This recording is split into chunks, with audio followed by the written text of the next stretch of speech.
diaspora ngo oyeye awa sur le diaspora il y a des détourneurs. Est-ce que pendant qui pense diaspora il y a qui toko il y a qualité? Je suis désolé de le dire mais des fois il faut casser les œufs. Ouais. Donc on appelle ça qui caution. Donc à quoi ça la news pour la bango? Donc alors ba voter ba bango. Batia peuple na biso ba la bango te. Batia biso. Alors élection, bon so bato wana, allez voter vous-même. Bon mi vote nene. Laissez-nous tranquilles. Et alors, caution la balwa ke ça bon en ligne. Bon ya ba militante. Bon ba carte à parti te. Ah ya biso ni nakati. Tozonga 5 ans 10 ans en arrière. Ce que ça qui kabila muto ela ba jeep ya sika bomoni yango pe boye botomoni na misu. Ndenge so bima na ba souterrain ya ba immeuble.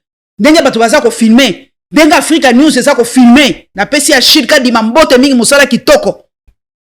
Et puis vous venez nous dire que non. Et tel bisoté, c'est pas notre problème. Donc Makambwa UDPS, on UDPS c'est ça là. Et t'as la bisoté. Mais t'as les binotés. Donc tous les journalistes, taisez-vous. Donc bisoté c'est un embargo. Est-ce que vraiment vous sentez que tout ça est un pays démocratique? Pays à liberté d'expression? Ngai Charlie, na sais ba tunga na ozaka procès cardinal. Nga na catholique. Oh yo lango. Nga ozela ngomoni na la dizaine nanga.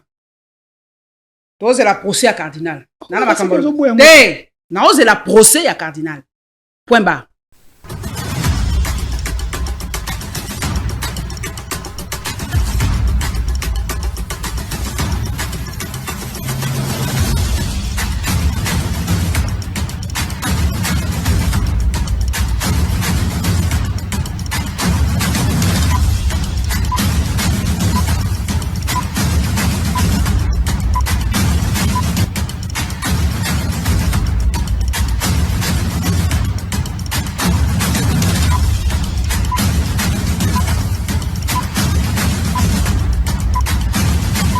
Merci, soyez les bienvenus sur notre plateau à Sololi Yalelo. Merci parce que toi et vous avez belé. Tant que vous avez déjà vous connaissez déjà que moto bozela kaye wana aye parce que na yende to banda ka semaine to 6 akape semaine et longo na ye parce que yende asali moko ya bino obolinga kamingi na yende to kobeta masolo nyonso za koleka na République démocratique du Congo surtout tokolobela o etali voyage ya tata mokonzi aza kotambola bipai pona koluka mweni ni ya koluka ndenge nini ya kopesa kimia na république et surtout na est ya république parce que ndenge tozo koloba boye Rubaya ezali déjà occupé et pa ya banguna M23 bazu yango kasi population azali ko s'inquiéter parce que jusque là toyoki ni communiquer ni offensive ya FARDC na biso, qu'est-ce qui se cache? Mais beaucoup de réponse surtout lelo elongo na madame Paulette Kimutu azali moko yabino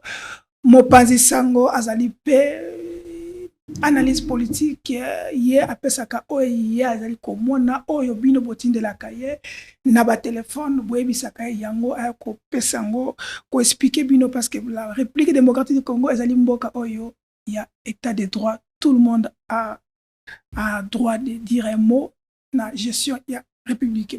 Pour le Kimoto, bienvenue. Merci esengo mingi ya kosukisa lisusu poso na ba oyo ba landaka biso mingi ba oyo ba croyaka na mosala otosalaka. Merci na ba oyo ba s'abonner déjà na la Lyon TV officielle pe na Partisan RDC mais ba ona no ba s'abonner te na chaîne na biso na YouTube toza ko senga bango vraiment ba s'abonner lisusu massivement na la Lyon TV officielle na partisan.rdc parce que zali façon wana nde bokopesa biso makasi tokoma ba chaîne ya makasi na YouTube ba chaîne oyo population elandaka mingi ya liboso pona tokende musika te chef l'État autiko sala oya ye point de presse to émission na ba imboka oya libanda mais ya motuya au population singi vraiment que to yambayo ezali ono surtout bando koloba chef d'État lobiango il faut ko réviser to ko changer constitution ya mboka na biso parce que ça ko empêcher évolution et là il y a une république oloba kango kaka bisiko vandi wana jusque là banda chef d'État azwaki mwende a prêté serment lelo to kende vers juin to zaneti na ngongo yo des premiers ministres na mboka oyo azoko ko assumer ba faire courante na oyo ba nommé tu es battu réplique est-ce que chef de l'État Fatou Béton a-t-il pas raison? Il y a quoi révision? Merci Charlie Chango ndenge ya maranga chaque semaine. Ngana lobaka que constitution eza bibliothèque. Constitution ezali bibliothèque, ce que ezali na ba matière mususu bakoki ko revisiter pour na ko permettre c'est que fonctionnement ya mboka ezala assez fluide. Oui, je suis d'accord. Mais la carte ya constitution na ezape na ba article ba bengaka verrouillé, ba article ba simba kate.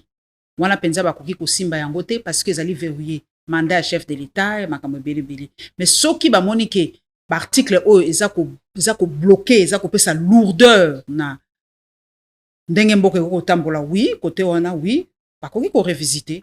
Tala nan ndenge yo moko lobi, deux premiers ministres, ça fait des mois. Ye wana pe papa Mbosso a bendi lisusu. Élection, il y a bureau pour en tout cas la pilule était amère avalée donc n'enge Vital Kamerhe gagné qui est l'équipe penza pas na été donc bako lukaka ka ba moyen kaka pour comme ça makamuka trop lourd c'est le temps qui est en train de passer et ce qui se passe à Goma d'être ko yoka lelo ba bombe za ko kweya na ruba ye kwei kuna baza ko expédier ba faire courante nani a kozo ba décision makasi puisque on a deux gouvernements donc ça moins compliqué. Faut pas ça là le plus vite possible parce que le pays doit être remis sur le rail. Il faut Moussale Banda. Ministre Rango pour maman, j'ai dit titi c'est quoi consultation c'est kakate. Ils ont continué kaka. Bon, on continue consultation jusque quand? Le pays à l'est de là-bas ça ne va pas. Mais à l'est ça ne va pas maman Judith natindeli même ba image ngana za ko taguer yo maman Judith ma premier ministre moi je te tag sur X na collection talamboka ndenge zoke na tagaki maman ministre sur photo sur image ya moi si moko tellement nzaleleka ki moi si on a sali hypoglycémie akwei na babalabala ya Goma na ye na mwana na ye ba kwei moi si nini nzale bendi nini hypoglycémie. J'ai tagué le premier ministre. Je dis, on a des faits sociaux très graves. Bah, ça, la diligence, c'est que le gouvernement est kota. Bah, banda ko résoudre très vite situation. Ça ne va pas. Biso tout le monde a est pour bazolo. Bon, tout toqué na ouest. Na ouest aussi, ça ne va pas. Bah, accident, na nzela, bah, Congo, bah, nzela, ça ne va pas. Bah, tout bazolo, la Kinshasa, ça ne va pas. Donc, maman Judith, faites diligence en tout cas. Ngaba tobeta ki na un ami Paris, abisinga gouvernement comme a na mois de juin, ngala ki joue za musika, mais j'ai l'impression que petit à petit, on y va vers le mois de juin. Hein? OK. Hein? Bon yo, je précise, qu'est-ce qu'on doit changer ou eloko nini oyo monina au chef d'État à lobby par rapport à argument na ya pesi Kaza a raison. Côté on a lobby, ce qui est permettre c'est que gouvernement et bima noki. Oui, si on peut changer, on peut changer. Azan a raison. Mon conseil on pas zaka na torte, biso tozaka ya batupé to lobaka torte. Non, ce qui côté koki ko ça que et ça la diligence ba nommer premier ministre ba sel makamose les diligences. Oui, on peut changer. Mais nga parti ko bako simbate mandat chef de l'État batika. Voilà, ça, ce sont des articles verrouillés, on ne peut pas toucher au mandat du chef de l'État. Pour un mandat à lobby c'est vraiment aberrant, moutoumoro dans la 4 mandat à député provincial. Faut y nani. Ba tu baboya kango banani baboya ka ba député bango moko baboya kango. Ba tu batelemela kango. Ba to mayele quoi ba délice sanga ba telemela kango. Baboya bango moko ba député ba vandi ba sepeli. Baboya ki yango mais eux-mêmes ils sont là, ils veulent avoir le pain et le beurre au même moment. Donc, c'est tout à fait inadmissible. Moutaza Yemoko, gouverneur, sénatrice, député national, député provincial, tout ça, c'est trop. À un moment, il faut n'habiter sur Sonia, si la biso moko, ce qui honore aux Akanango les sous-soutés, parce que même moi, quand j'étais candidate, je dis, je ne peux pas être candidate à 2 postes, je ne peux pas être candidate député national, et je ne peux pas être candidat député provincial. C'est trop. Parce qu'il y a d'autres intelligences dans mon pays qui doivent servir ce pays. Pour moi, Paulette Kimuntu Kimpiop, je ne suis pas super intelligente. Non. Il y a d'autres personnes dans ce pays qui doivent aussi travailler dans le cadre, il y a qu'à renouveler la classe politique. Mais si je prends 5 à 6 postes, vous laissez la place à qui? Pour Bato Bakoya comme suppléant. C'est pas forcément la même personne. Puisque ne vous en faites pas. De temps en temps, tant batia ba ticket batala rapenza ba suppléante c'est mingi té les arara batala rapenza suppléante batala mingi la tête tu vois c'est une réalité congolaise c'est vrai qu'on y va en team mais les gens voient beaucoup plus muto azali bosso quand on est bato ba voter par exemple dans un exemple nani oazu ba poste belé ndengwana qui a 4 postes comme ça Maman Fifi Masuka. Aux Unis, Maman Fifi Masuka. Bato va voter Maman Fifi Masuka comme député national. Ils n'ont pas vu celui qui était après. Ils ont vu d'abord Maman Fifi Masuka. Oui, a voté comme gouverneur. Ils n'ont pas vu, ils ont vu Maman Fifi Masuka. Oui, a voté comme député provincial. Bah, monaki d'abord Maman Fifi Masuka avant de voir l'autre. Donc, c'est ça, en fait. Bon, bah, on va voter tant que sénateur. Mais maintenant, il faut, vous n'allez pas empêcher les gens de le faire tant qu'il n'y a pas une loi qui l'empêche. Ah, donc, c'est comme ça. Dans ce point-là, les gens, oui, tant qu'il n'y a pas une loi qui suspend ça, tu peux ça. On avait proposé ça, pourquoi on avait refusé? Mais pourquoi pas refuser ça? Bah, tout ça va continuer à quatre, bah, moni ko 30 000 $, là, bah, jeep, na, bah, biloko mususu, comme on a normal. Et pourtant, c'est des choses qui ne sont pas normales. Moutosa ka poste député professeur, comment on a 4 postes na yomoko? Moi, je trouve ça aberrant, mais comme il n'y a aucune loi qui interdit cela, ben voilà. Mais pourquoi les gens se posent mais ça, c'est une question de morale, d'éthique. Il y a yomoko moutou. Non, moi, je ne peux pas le faire. Pourquoi les gens posent la question, surtout nos followers, dans les réseaux sociaux, ils balobent que pourquoi le chef de l'État a voulu faire ça dans le deuxième mandat? Pourquoi on n'a pas eu un mandat ça qui a voté? Pourquoi il voulait faire ça? Pourquoi précipitation? Il y a malamo qu'on a touché la Constitution. Est-ce que on est sur le koloba? Oh bah kasi qui nous a dit déjà pour se préparer non déjà. Tu es deuxième mandat ça va réalité peut-être deuxième mandat et ça bah mandat où qui rozon à sauter. Tu peux maintenant te permettre peut-être de très très grandes réformes. Hein? Donc oui, comme il avait promis la premier mandat, donc peut-être ce qu'on a deuxième, il a les épaules assez à l'équine à deuxième, donc il peut souffler un peu. Là, il peut se permettre de très grandes réformes. J'espère que l'élection Moussoussou Kouya va avoir 5, 6 postes comme ça. C'est trop. C'est trop. Pour moi, en tout cas, question d'éthique et de morale. Non, na lobité que m'tako mérité, c'était juste question d'éthique et de morale. Personnellement, exactement comme loi et boy, yomo opposa moutou. Question d'éthique personnelle. Bon, tu peux dire non. Ceux qui n'étaient famille moko avec bisoto, tomi koti biso surtout na ba élection. Ba on so ba tia mitou pas en tant que suppléant ya papa ou en tant que c'est exemple, ça c'est pas un tabou. Famille bat. De famille bat. Na habité ba ba ça qui en tant que bazali ba suppléant à papa teto ali. Suppléant bazali na ba na. Mais c'est ça qui est dommage. C'est ça qui est dommage. Quand tu me souviens, le famille Kennedy ezali, famille Bush ezali, famille. Mais Bush n'était pas suppléant de son père. Hein? Ah non, Bush n'était pas suppléant de son père. Il a été candidat président de la République comme son père. Il n'était pas suppléant de son père. Les Kennedy non plus. Mais le nom a influencé. Mais oui, mais le nom, mais rien n'empêche. Mais à Diembelite Nassima papa comme suppléant de son père, non. Et Zupé Baïkar, c'est une génération après. Okay. Bush a été président dans les années, je sais pas si c'est 90 ou début 90, si je me trompe pas. Et son fils est venu dans 2000 ans, Nini, Batour, Ekoyaki, 2011, Batour, jumelle, voilà. Donc ça a pris quelques dizaines d'années d'écart, et puis il n'était pas suppléant de son père, hein.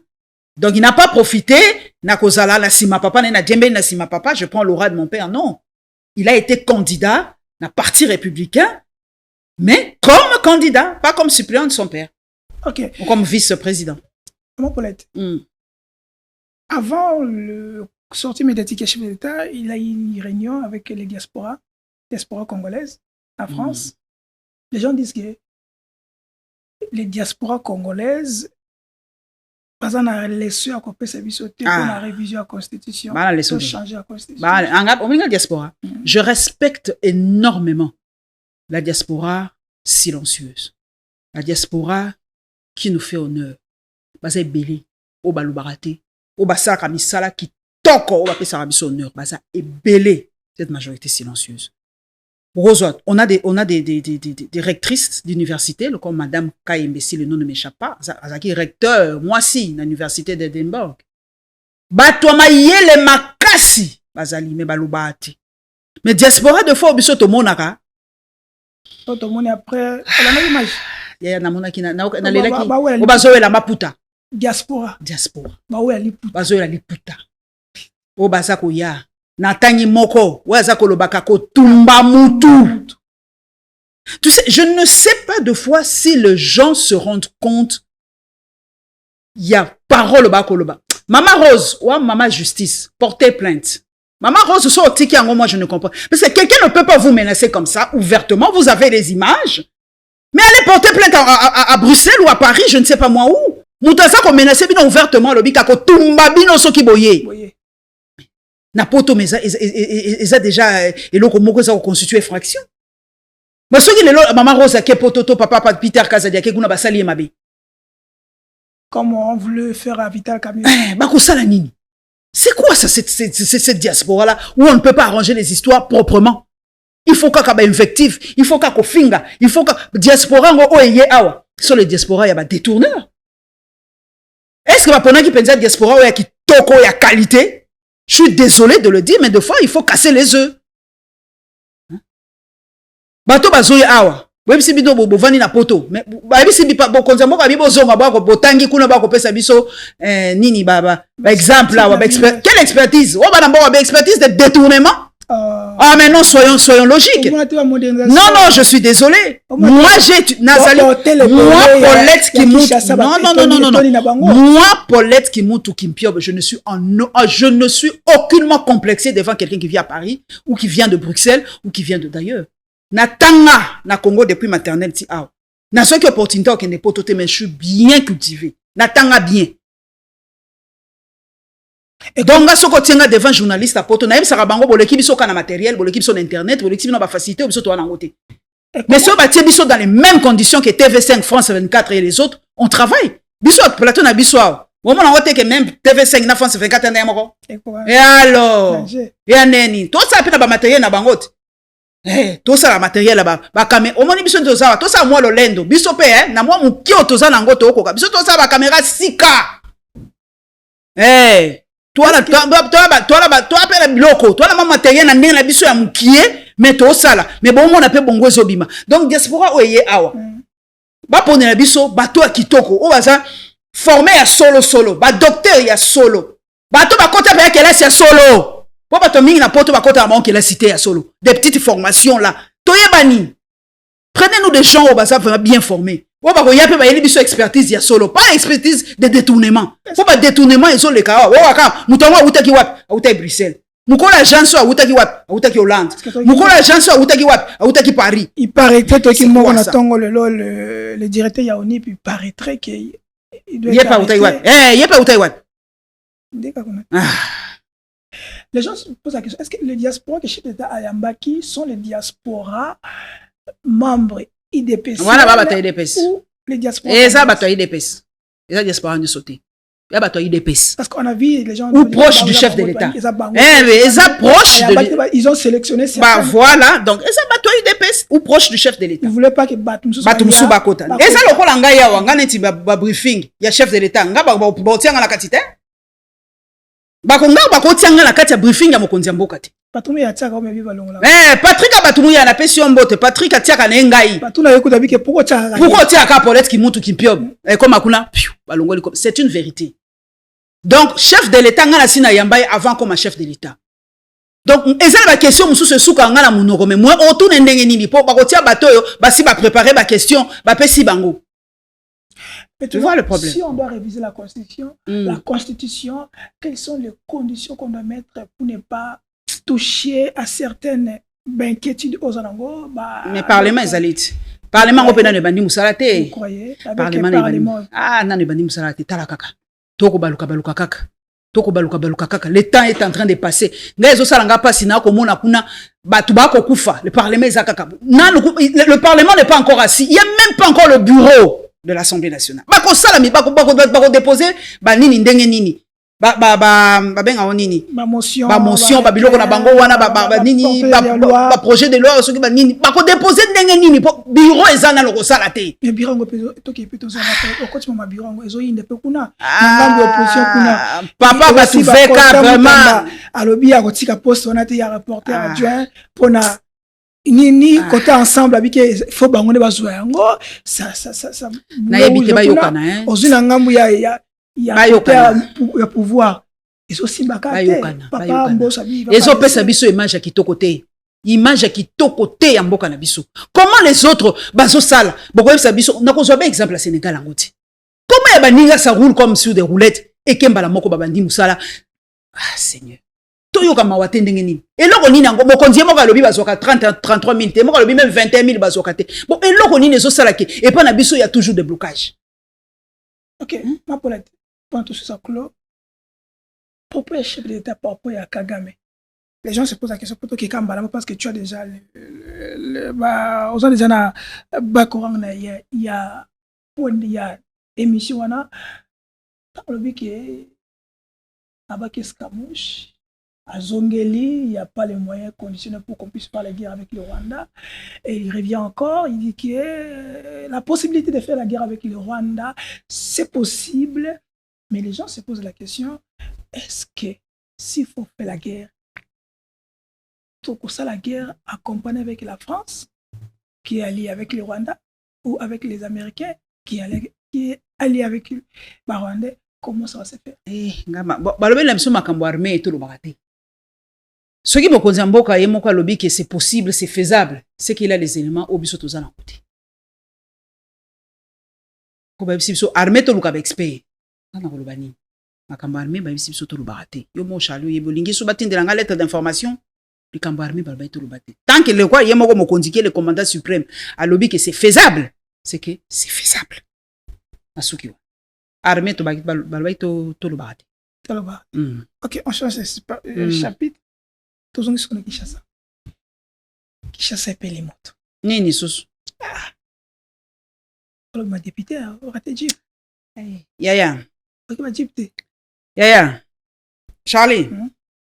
Tu sais biso bato yo, to ebi mwanza me muke, to beta tolote. Non, on n'est pas des orgueilleux, des chrétiens orgueilleux. Biso bato ebi mwanza me muke. Ya bilo mususu. Ndenge naza sikoyo. Je remercie mon Dieu. Ndena liki na ngape député ngote. Puisque je vais naningala zala très terni et très sali. Na biloko ezole kana mboka nanga sikoyo. Imagine Charlie yo ndengo yebelinga. Ba pesinga Jeep na zwipe na komi pe otambola na Jeep wana. Nako yoka Papa Kabuya SG a parti mon nene ya opposition. Te, lelo comme na pouvoir. Parti mon nene. Oleki na chaîne, oyebisi biso ke ndenga pesa ki ba Jeep na ba membre ya ezali corruption te eza motivation. Papa nanga Kabuya. Na zongi siyo 5 ans en arrière. Soki ezalaki Kabila moto asalaki to PPRD esalaki biloko bino bo sala lelo. Balobi les mêmes mots que vous vous dites aujourd'hui. Je suis sûr que Bongabo le na balabala obandi ko panza tous les jeeps Bongabo mo na nzeba ngabo pasola. Mozo pas ma politique na siso na tikoloba. Et loko nyozo ezo choqué na makambo Augustin Kabuya loba. Chef de l'État loba. Rétro commission. Biloko mususu. Comment chef de l'État ko lobi ko rétro commission c'est Charlie. Ngai naza Kabuya bi ke ko pesa mutu député provincial parce que à respecter mot d'ordre. Il y a parti, il y a pouvoir, et puis bon, tapez moi nini, moi mutuka wana, et attendre na ngo pour respecter mot d'ordre. Mais c'est normal. Après cet exemple, Charlie. Hollanda va passer à joueur. Charlie. Motivation ba joueur ba sakani. Alors bien ba gagnaka. O ezako rassembler nation mobimba. Yo ce moment là joueur donc équipe nationale les équipes à IDPS. Tu équipe à PBRD. C'est l'équipe nationale et c'est le seul lien autotika nango o mutazana aru ako sepela nanga mnona Kinshasa soki le pas regagné. C'est différent. Ngana moutonte, moi mon cerveau est encore en place. Même Sarabino cerveau nangeza na place, na tanga classe et je fais honneur à ma mère Pauline Kimuntu et à mon père Yvon Kimpiob. Non ça mon honneur. Hein? Papa nanga. Tozonga 5 ans 10 ans en arrière. Ce que Zaki Kabila mutaila ba Jeep ya sika bomoni yango pe boye botomoni na misu ndenge zo bima na ba souterrain ya ba immeuble ndenge bato baza ko filmer ndenge Africa News eza ko filmer na pesi ya shirika di mambote mingi musala kitoko et puis vous venez nous dire que non et talibi sauter c'est pas notre problème. C'est quoi papa langa SG Kabuya donc makambo UDPS onyoso UDPS c'est ça là et talibi sauter donc tous les journalistes taisez-vous. Donc, biso to tia bino embargo. bon les carnaba chaîne na bino il y a pouvoir bon que dans le bamakam na bino pour biso en tout cas nga peut-être qui monte en tout cas moi ça ne passe pas et il faut être là nga il faut c'est ali et likambo za ko le kana sol ya mboka na nga RDC ça se passe chez moi je suis congolaise tu t'es au sentir nazaki choqué makasi tu t'es au sentir insulté naza insulté bazo finga mayele nanga ba finga mayele na yebisi bino ba finga mayele nanga parce que moi j'ai encore un cerveau qui fonctionne et ça droit na bango et ça droité mais pourquoi que ça pesika ya Kinshasa ne fouillez pas dans le passé non pourquoi pesika ya Kinshasa il fallait passer par 26 provinces pourquoi qu'à Kinshasa parce que est-ce que ma député provincial vous regardez dans le miroir le matin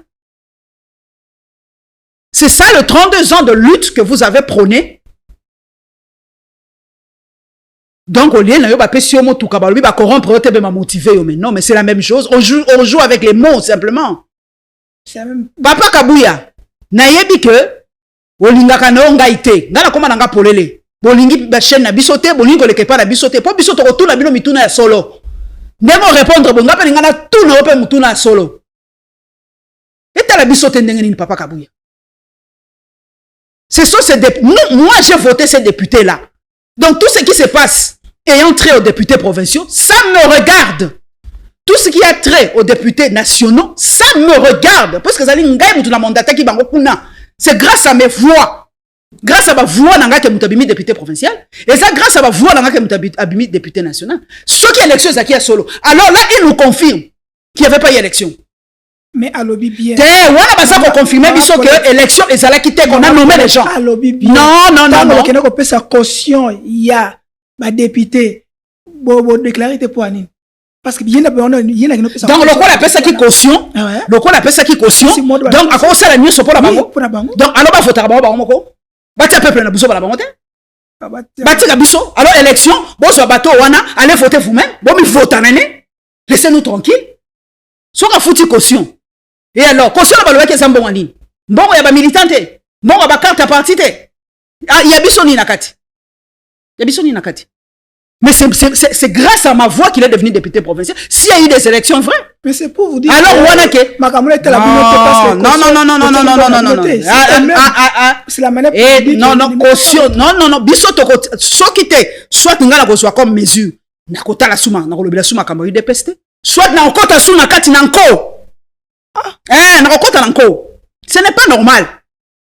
2 millions de dollars. Soit la facture Yami Toukawana, ça nage vers des millions de dollars. Allez voir comment les gens dorment à Goma. Allez voir ces enfants-là qui n'ont à peine à manger. Jacquemin Chabania qui n'est pas Gomati. Namana l'image de Jacquemin Chabani. Namana l'image de Jacquemin Chabani. Parce que ça va la poto. 2 millions wana. Bako peut ça va te. Mais Charlie, soyons quand même humains. Député là ba foot bango na mbongo na ba ko soma mituka te ils peuvent pas s'auto-motiver il faut que soit motivé bango libanda alors à quoi ça sert cette assemblée nationale à quoi ça sert cette assemblée provinciale non mais je suis déçu Batika bisoto loba on le pose la question aux mbongo il dit que maintenant ceux qui les atolés na radio na télévision comment retracer mbongo oyo Augustin Kabouya jipona somba bajipwana et ceux qui moi qu'on retracer qui l'a donné les jip est-ce que zali corruption morale, tout ça manière kandenga lobi que sa motivation sur mutase musala malamu mwana malamu il faut ka récompenser ndé to mona moi sur longi bah journaliste d'investigation ngala yebisa bato moi je ne suis pas journaliste d'investigation hein boye ba ke na journalisme ba nini ezalaka ngala journaliste d'investigation ti ba ba za ba journaliste d'investigation papa Israël Mutombo to boa ke liombe la place yango ke no biso pe mbongo wuti wa baji pangwe wutaki wapi tout ça investigation musu yango papa opesa biso pe esike wuti yo sa biso pe bien ba journaliste Sey Gauthier place boko lukela biso yango wana Yves Bouya boke ne ko investiguer Pascal Moulegwa allez investiguer nani sou journaliste makasi Steve Wembi allez investiguer nani sou Oto yambako yo. Isako. Simeon Isako, allez investiguer. Moussousou soussoulé qui n'a biso yo. Local. Patrick Lokala, allez investiguer. Baza Ebele. Jean-Pierre Kayembe. Tatou, allez investiguer. Nga la journaliste d'investigation ti. Toko zela bino tombo sala oya bino ba investigation ne na poto ezalaka. Après biso to bandi ko relayer, to bandi ko yamba batu, ba ko pesa ba justificatif. Voilà. OK. Ma politique. Tango landaka oyoki tout le monde sur la toile. Certains hommes de Dieu, pasteurs, batomo le mongongo balobi ke ozo ko le Canada République démocratique du Congo ezali intenable, ezali passi. Oyoki koto mususu balobi ke non la République démocratique du Congo ezali bien, basali nzambe, mais basali inquiété parce que bazo ko soutenir le pouvoir, mais toki boki cardinal faut bakangaye, cardinal faut bayokaye parce que des propos qui azo koloba sont des propos vraiment dangereux, azo ko pesa loboko na ba inguna. Bref, est-ce que vraiment vous sentez que tout ça, un pays démocratique, pays à liberté d'expression? Ngai Charlie, na sei batunga na ozaka procès à cardinal. Nga na catholique. Oh yo lango. Nga ozela ngomoni na la dizaine nanga. To ozela procès à cardinal. Na na makambo. Na ozela procès à cardinal. Point barre. Na oloba suni. Na ozela procès à cardinal. Moi j'ai mon dizaine catholique. Yakobota mape na kokufa ka catholique. Donc biso toze la procès à mokonzi na biso ya cardinal père archevêque toze la procès. Bongo propos ya pasteur Jacques Bondo ya la borne et ça. Oh wana je crois mafuta na te wana ba vrai basali nzambe. OK. Oh wasa. Ba pasteur oyo nzamba bandai kotinda. Vous vous rappelez na David? David a sala mbeba. Alingaka mwasi ya bato. Batindelier. Na bosa ni kubwa. C'était qui? Pasteur o batindelaka David ezalaka nani? Je crois prophète Samuel. Samuel, hein? Oui, prophète Samuel. OK. J'espère que na bosa ni te. Prophète Samuel. Batindelier prophète Samuel. Samuel akabetelier lisolo. Yalobi mutu asali boye, il faut akufa. Samuel a yebisi yo moko kasi ndi mutu salaki. Ezongisie. Il n'a pas eu peur de dire la vérité devant David, le tout-puissant roi David, l'homme selon le cœur de Dieu. Samuel a dit à Yébissi, David étant avec Kézala qui a mis Sopeli Poutoulou à l'élite devant Nzambe. Il faut avoir des hommes de Dieu courageux qui disent la vérité, pas des hommes de Dieu qui vont voir mon bongo.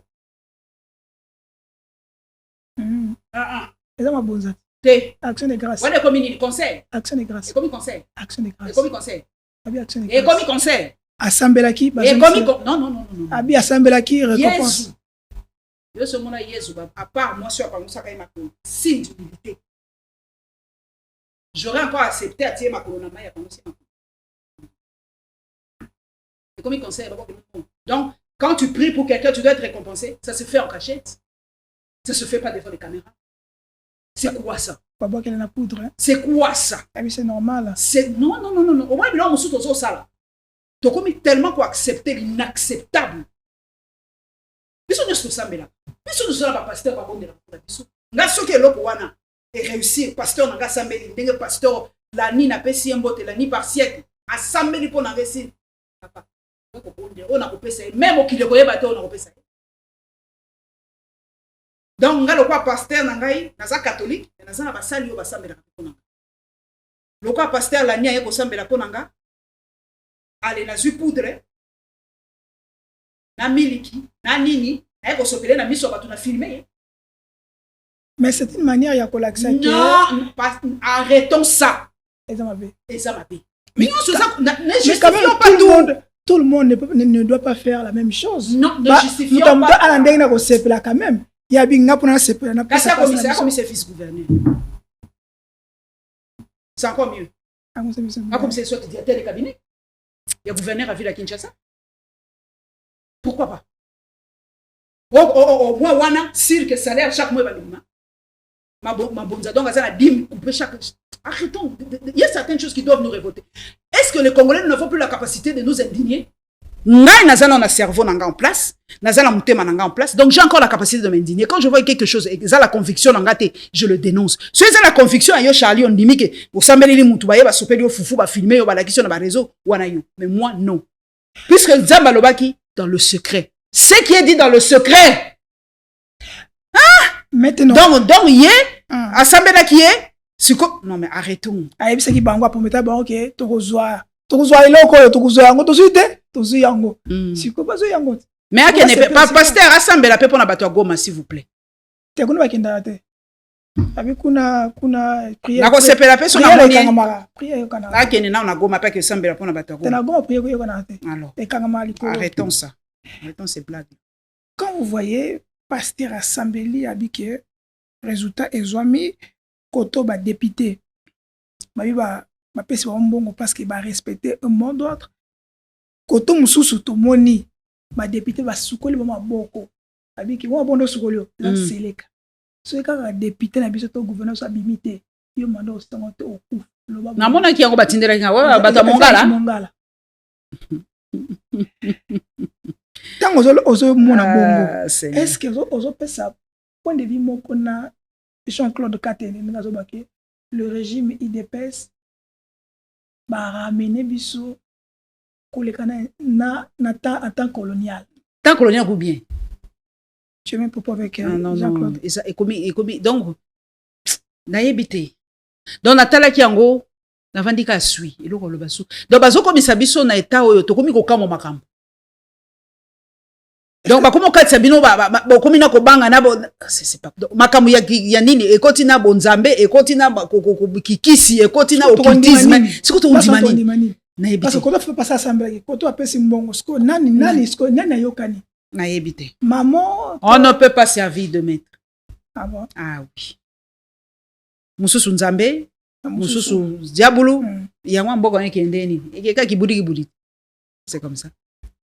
Si aujourd'hui, les députés, les députés provinciaux, que le gouverneur qui est déjà élu, opposition est à l'Assemblée provinciale. Oui, opposition à la souté. L'Assemblée provinciale oppose à partout les souté. Attends, parce qu'ils ont tout, ils ont le gouvernement. Tout. Les députés, sur le gouverneur, au élu, Makambe Simbité. Est-ce que les députés auront la capacité, Yako Bengaye, Toba Longolaye qui a sali bien té. Ba motivé ba sous. Ba le za ba jeep, lobby ozala ba hélicoptère. Ceux qui ba sisi ba hélicoptère, peut-être visa 5 ans pour la bana la bango. Ni sou ba ko motiver mutu penza ndenga bien. Ba ko futer la bana. Peut-être ba ko tia bala ba nini, ba ko sa ba on excellence ya mama Denise Nyakeru. Ba ko ti ba pesi ba visa 5 ans. Ba motivation c'est belé. Ouais, voter ezani. Quelle est la leçon pour na ba électeur population concernant bato ba voter qui va mona mamwele ka bon tenga omoninga na sûr que population voter bato te je mon habilité te na sûr voter bon on n'a pas voté ces gens. Bon c'est le cas. Je suis désolé, c'est la liberté d'expression biso toi la libertinage d'expression te toi la liberté d'expression na fingi mon tout hein critique, mais très poli. Donc, moi, je suis sûr qu'on n'a pas élu ces gens-là. Ok. Ils n'ont de compte à rendre à personne, ils n'ont peur de personne. Ils ont de compte à rendre au SG Kabouya, qui les a placés là. Ils les ont obligés même. Ils les ont même obligés. Mais pas population. Mais pas population. Qu'est-ce qu'ils vont dire à la population? Qu'est-ce que nous, on a fait? Nous, on ne vaut rien là. Qu'est-ce que la population congolaise ou quinoise peut dire? On ne peut rien dire.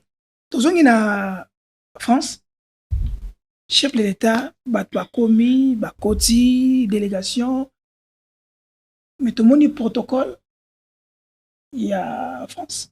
Parce qu'il y a des difficultés. Il y a côté famille, et est-ce que tout comme la République et famille d'abord, tous sont le gouvernement qui doit être à la place. Quelle est votre réaction par rapport à ça? Protocole. Protocole. Expert moko. Protocole d'État, protocole et kaka. Parce que moi, c'était une image, et je le répéterai toujours, j'ai encore la capacité d'être choqué. Quand je vois le ministre des Affaires étrangères qui vient après le président, il y a préséance. Ah, Christophe Lutundula. Et pas là. Ah, Christophe Lutundula. L'intelligence de mon pays. J'ai découvert ce monsieur, la conférence nationale souveraine. Les gens qui épatés par leur intelligence. Total la conférence, tous ont découvert. Bazobenga bango ba jeune kombo kimingai bazalaki moi ba jeune moko à l'époque ba bimaka boye ba Martin Fayulu bango tout ça ils alaka ba jeune moko boye donc ils nous ont fascinés. Namoni ministre nangai ya tutelle ministre nanga Patrick Mouyaya la libanda triple bassa. Namoni ni sous ministre nini Nani, c'était Jali Samboussa. Jali Samboussa dehors. Même le protocole d'État français. Comme il débordait. Il ne comprenait pas. Où est la République? Où est la République Ezawapi? Est-ce que ils sont belges, non? C'est peut-être pas mon Macron. Mais ils pouvaient faire ça autrement. Pas dans une visite officielle. Il y a des visites privées. Tu critiques Mobutu. Hein? Parce que c'est là que on a critiqué Mobutu. On a critiqué Mzee. On a critiqué Kabila. Moi, j'en faisais partie. Yabato va critiquer Kabila. Je n'ai jamais vu. Moi, les petits Mzee, Tosifa. Un voyage officiel, il y a Mukondi Mboka. Dans les États-Unis ou France. Je n'ai pas vu Sifa, à côté que mon président. Mais je sais que Fatih Azali, papa, mon corps. Quand on ne mélangeons pas famille et État. C'est ça la différence. La différence. Ne mélangeons pas famille et État quand même. Il y a famille à moi, il y a Brigitte Macron. On a Brigitte Macron. Brigitte Macron, ça fait la balle. Bon, bah, quoi là déjà? Bon, bah, on va faire la balle. Oh, attends, Anthony Azagio, là, ça va il y avait une fille là, ça va et bah, Vanni sous Anthony, bah, Vanni le ministre de la communication, le ministre des Affaires étrangères, merci Manabango. Point. Imaginez maintenant ce qui question que l'autre mot fallait chez Atuna. Toba Tuna, n'a pas information et pas ministre de la communication. Attendez. Il y a tout ça la communication non parlante. Namoni mokondi nangai, ngana obenge mokondi, ngana opesa respect. Dépassé par les événements. Les non-dits de la communication. Dépassé. Mokondi te, namba Patrick Mouyaya. Katambwe. Dépassé par les événements. Kabou. Ah, mon ami Patrick, mon frère. Banda wapi, asuka wapi. C'est ça le Congo d'aujourd'hui. Pourquoi na tuni yo mutunana yo zalaki moko ya bana ya oyo ba dirigeant hein omona oyoka ozala na bango tango omona bilili président Mobutu alors que ba cérémonie officielle na famille na ye na tozoka ke bana na ye bakenaki peut-être pas Chirac bake vacances bake nini tango zo tala gestion ya ndenge IDPS azokumela makambo nyango te omilobi moko bike tokiti na seto tomati tokiti. Chirac c'était l'ami personnel de Mobutu. N'oublions pas que ma relation peut s'étisser. Biso attend tout ça rappel émission on tisse des liens d'amitié. Chirac était l'ami de Mobutu. C'est tout à fait normal la tindaba n'est pas Chirac. Est-ce que aussi on a banango la visite officielle on a bana Mobutu na nini. Ça c'était des voyages privés des biloko officiels té. Ngala za mon ancien président de l'Assemblée nationale. Est-ce que so na voyage na papa na voyage officiel té? Non que ça ni. C'est vrai que ba voyage privé oui, on entrait dans l'avion tout ça c'est quand papa allait na ndenga privé. Mais na ndenga ya bosolo o ça ni. Il vous a cette information à lobby Monseigneur Joseph Bernard Lukola, évêque diocèse Yalisala. Ah, boy, kokota nini? Ah, la yo fort.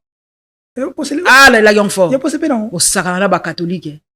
Ba toi ba ba têtu. On a rankiné. Ah, ba têtu. Ça ça ça buita. Têtu. Hein? Obi les trois mousquetaires. Obi les trois mousquetaires. Obi formule les trois mousquetaires. Un pour tous. Tous pour un. Bobo eli moko. Bobo eli biso. Tout. Ba ça ça ça. Ba benga et. Ya na via biabité. Pour le ba qui va s'approcher du peuple. Qui n'a approche du peuple. Biso formule na biso ba ya banini. Un pour tous.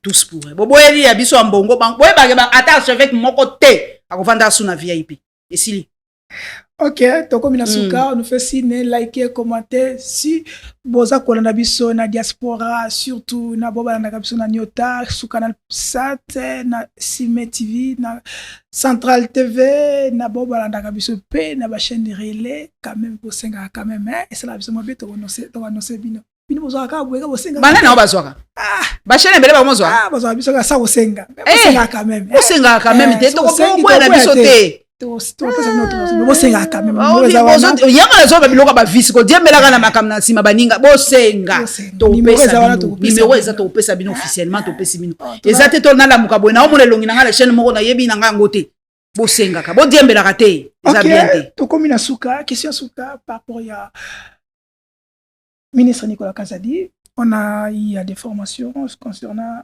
ma forage mais ndeko moka oti kobima alobi ke makabazo na réseaux sociaux nyuso tuana basaki mission na ndeko na biso Israël Moutala na Christian na Thierry Kambundu alobi ke certains dossiers oyo bazako ba pona bango surtout pona ba forage aye yazwaki ne mbongo ka mokie mbongo nyuso tuwa bana yazwaki yangote kongola ngatuna soka zo yango te bon moto alekaki epai Israël Moutala pe na epai ya papa na biso Thierry Kambundi na obengiso pe apo na landaki yango te je suis désolé na landaki yango te mais plateau la biso pe za polele soko moni ko leka pe opesa biso explication problème ezate mais na landaki yango te na landaki yango te maintenant est-ce que ndenge ba kitisaki ministre Nicolas Kazadi na avion ezali ndenge ko laksa que justice et ça prenait nango tous les sanctions de la PC que nous en a bossé na malamu te zananga moi ba femme humiliation mo boyega ba pesa ça moi humiliant hein vous avez moi mokonzi na moi bonheur ba kaso moi ba salut tout ça comment ba bimiso na avion le quoi c'est humiliant en fait c'est vraiment humiliant mais est-ce que zali eloko mo ko na ebité po na mboko ko bima ko bima ne ba bimé belé na mboko na façon donc ezaka te ke agona obima so za posa obima Nicolas Kazadi so posa obima rien ne va l'empêcher de sortir de ce pays s'il veut réellement sortir de ce pays il va sortir voyons le balanga soso est-ce que vous attendez papier d'information Nicolas Toma obanga réellement sortir on va Paulette ya expliquer neni mutako obima est-ce que vous attendez na procès il y a Nicolas Kazadi to oza ko s'attendre que ça va passer comme l'habitude. Bon, espérons, hein, le quoi basa qui a VK, espérons père Nicolas Kazadi oza. Biso to non, c'est la trois procès. C'est deux. Il y a papa la biso cardinal Mbongo na Nicolas Kazadi. Les deux procès dans la Mikolo Yangwan. OK. Donc comme Nasuka, comment vous avez jugé chaque fois sorti il y a Vital comme proche chef d'État, on doit toujours l'humilier, on doit toujours yo la ndaka bataille des pèses. Ba kasi ne bati. La ndaka bataille ezala la ndaka bataille des pèses. Ngala ndaba on souté. Ah na ndaba on souté. Na la ndaba on souté le VK est là et il sera là. Bon ça ni ba olongole kasi pembeni na mkonzi mboka. So baza makasi bolongole. Est-ce que cette manière baza ko baza makasi ti. Ba olongole pembeni na chef d'État. Tant comme président assemblée nationale ba olongole. OK, to comme na suka mais to kozanga te kamé koloba quand même poésie sociale, culture et nous surtout telami bato babina tuna yo. Pourquoi souvent à mon akayo maman Paulette itambala suki ndongo tiaka wana ezali manière na yo ya kolaksa tradition na to kolaksa culture na yo africaine congolaise bien sûr to ezali manière ya ral bol non je dois être naturel pas comme trop de make-up trop pas trop c'est pas être naturel non c'est naturel puisque moi j'adore le make-up naninga make-up na moi aussi naninga make-up et sachez que le maquillage est universel. Maquillage, c'est pour la mon kilmobimba. Bako sabion te bako ko la biso bazé se maquiller. Ah bon? Mais peut-être pas on dengue biso to sala lelo, mais bako ko la biso bazé se maquiller d'une certaine façon. Souki est naturalité. Je reviens à mes origines tout simplement. Je me suis rendu compte en fait qu'on est plus belle en étant avec nos propres cheveux. Tout n'a pas coiffure, ma parole la biso bazé la paix. Ça nous fait une sorte de distinction avec les autres. Hein, c'est vrai. Natira Kabelo Mingi. Je dirais pas non, hein, jusqu'à il y a presque 10 ans, Natira Kabelo Mingi. Et quand je pense, d'abord, ça te demande beaucoup d'argent. C'est un marché à milliards de dollars. Et c'est là, une forme de domination culturelle. Domination culturelle. Domination culturelle. Parce que moi, quand on a zongé les causes beauté à Souki Nangamoko, je me suis rendu compte qu'on a des très très beaux cheveux. Et côté l'Arabie Saoudite, inconsciemment que n'a pas revu to bandé kota là, ba film to bandé kolanda que qui tokwa moi si et zarakaka avec ces histoires des autres. Appelons ça comme ça. Même ma message subliminaux. So t'as un film à Nigérian par exemple. Ceux qui moi si aza pauvre au monde na Souki à Maboko. Mais ceux qui a changé par exemple le statut a commis riche. Toi, Mati, hein, je voyais ce message-là comme dédaigneux. Puisque, au cause à l'ambongo, avec des Souki Okanga. Souki Okanga n'est pas synonyme de pauvreté. Ah, faut expliquer, oui, il faut expliquer aux gens que Souki Maboko n'est pas synonyme de pauvreté. Souki Singa n'est pas synonyme de pauvreté. Même dans le film Tobanda Nigérian, c'était ça le message subliminal, en fait, qu'il voulait faire passer. Et moi, je dis, en tout cas, moi, je suis très, très fière de reprendre mes origines. C'est pas naturel, mais mes origines. Je suis fière d'être comme ça. Nakangi Elogo Namutu, soit Sukinanga Maboko, soit Sukinanga Singa et tout ça. Et d'abord, c'est très beau par rapport à moi-même. Et en plus, c'est plus économique, je trouve. Et comment je sais que vous êtes aussi ancien, mannequin, tout ça. Comment vous jugez les mannequins qui sont en train de faire il y a défilé de mode, styliste et tout ça. Les gens exposés à le mot qu'on ne doit pas employer. On est tous exposés. Nous qui sommes ici à la télé, nous sommes exposés. Tout le monde est exposé. C'est question de choix et de discipline personnelle. Et il n'y a pas de saut-métier. Ça, la zobésate. Est-ce que ce n'est pas une manière de manière il y a exploitation, il y a non, quand tu veux être prostituée, tu seras prostituée. Et tu crois qu'il n'y a que les gens qui sont exposés qui sont prostitués? Non. Non, c'est pas ça. C'est une question de discipline personnelle. Et moi, je dis, il n'y a pas de souci. Moi, j'adore les mannequins. Il faut un travail extraordinaire. C'est pas facile. Vandaka na studio pendant une journée, photo, on a commencé fatigant. Il n'y a pas de saut-métier. Pour pas ça là travaux wana au moins là Kylie Jenner mannequin la bisoa au moins là c'est ngaka séance à 1 heure je suis extrêmement fatigué, c'est fatigant, il y a pas de saut métier, hein, c'est à toi mutu da mutu atia valeur dans musala na Hervé Aza alors ça la biso ba montage mais c'est un métier extraordinaire ndeko nanga mususu kombo les susu nani nzuzi aso biso ba image c'est un métier passionnant extraordinaire. Le so nzuzi atenga point mais nyonso na nyonso ma papa pas et l'équipe était nyonso na lobby bo so nzuzi aboye aboye donc chacun a un rôle à jouer pour dénigrer ça la moninga même na loba me bandumba la un rôle à jouer ko ngungi azape na rôle na jouer na société ko continue yo boya ngungi mengungi nzamba sala que c'est pourquoi il a fait ngungi. Ok, on termine par là. Donc on peut poser une question tant que journaliste.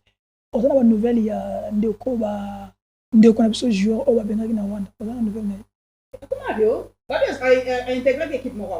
C'est quoi on a Betara. Ah Betara té. Je suis désolé na tala na mérite. Oh Betara té. Ça intégrer Vita toi non. Vita ouais. Ça ancien Vita. Donc on va dans tala. Allez Betara intégrer l'équipe mo. OK. Merci, on est à la fin avec Madame Paulette Kimutu, Madame la DG, Olanda qui beaucoup bon message Olanda parce que Camille était bon. Tous là on s'en va bomber la Kibiso pour l'année 2024 parce que nous espérons que ça va aller. Mais après notre succès, likez, commentez surtout pour ta émission Bandeliti Nasuka. Ba like one ça moi bien, ba commentaire ya kofinga tolemba na biso kofinga so tofingi totala kaka tokosalaka mosalo kaka